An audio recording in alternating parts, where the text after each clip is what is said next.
Hi there, I'm RuckShork. I do drawings on the internet. Enjoy long walks to the beach. My favorite drink is chocolate milk. My favorite food is I don't know how to introduce myself, but that's me. Yo, what is up?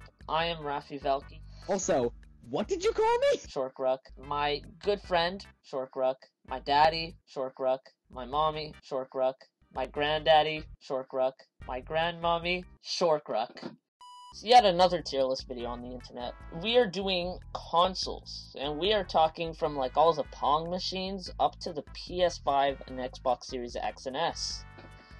Wait, I didn't realize we were going back that far. So the first console, this was the first Pong machine ever, the Magnavox Odyssey. Now, I feel like we have to judge this for its time a little bit, because of course nowadays with Emulation, practically realistic like graphics and all things along those lines, and all the developments we've made to video gaming, we can't like fully judge I think a Pong machine I has think like less power than a Nokia phone. I kind of want to save the F tier for like hot garbage, like just broken stuff that like no, you it never has want. to get at least a C, because it gets an S tier in the revolutionizing and gaming department. And for its time, I mean, no one knew what video gaming was worldwide until the Atari 2600 came out. So I'd say a D tier. D tier, yeah, I can't really see it going any higher.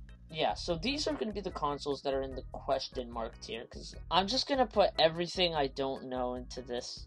N-Gage? Yes! What? I know that console. It is hot garbage. I'll take your word for it. It is not technically meant to be a console. From It's the look of technically a it, phone. It looks like it. Anyway, F. Magnavox Odyssey 2. E tier because it wasn't as revolutionary, and it was basically the same thing with a few more games. ColecoVision I'd put in E.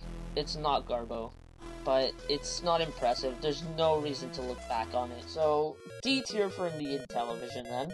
So next up is the big boy, the Atari 2600. It was the best console at the time. I honestly think that the Atari, potentially in terms of like the actual gameplay of a good amount of games, can still hold up. It may not have like a lot of great games, but if a game was good on the Atari, it wasn't like a game that's good on like the N-Gage. A good game on the N-Gage is garbage anywhere else. Yeah. A good game on the Atari is a decent game. So I think that earns it like a B tier. B? I think like top of D or like bottom C. I think you're right on C. I think C makes sense. E tier for 5200. The new games weren't interesting, and it wasn't backwards compatible. 7800, however, was backwards compatible, but it didn't leave as much of a mark on the gaming industry because of the NES. Top of D tier for Atari 7800. NES. I think that this is our first S tier console. You'd put it in S? I would say so.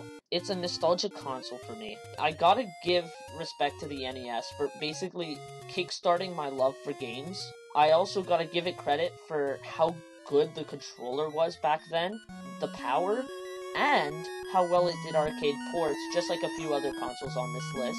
Also, Nintendo Power has to do with how good the NES was, because Nintendo Power was just the perfect magazine for the NES, and Nintendo Power ran through every console up until the beginning of the Wii U days. However, Nintendo Power peaked in the NES, because it was the most useful there. Yeah, I have to agree with you there. If you have a gaming magazine only as good as it is useful, and back in the NES days, you couldn't get information anywhere else. If you wanted to find the secrets of a game, if you wanted to find the Castlevania wall chicken, you had to go through the Nintendo Power. And Nintendo Power, like, even usefulness aside, it was just amazing to look at. I have some of my dad's old Nintendo Power magazines in my room, and I sometimes read them on my bed. Like, now, unfortunately, it doesn't get a lot of points for this. Otherwise, I'd say, like, in terms of how good it was to live with the NES at the time, it was an S. These days, though, there are many other points that it lacks in. For instance, the pin connectors on the console. My dad's NES never had a hard time with this, but I know a lot of people do. Pin connectors, you're basically breaking your console by like 0.1% every time you're inserting and taking out a cartridge.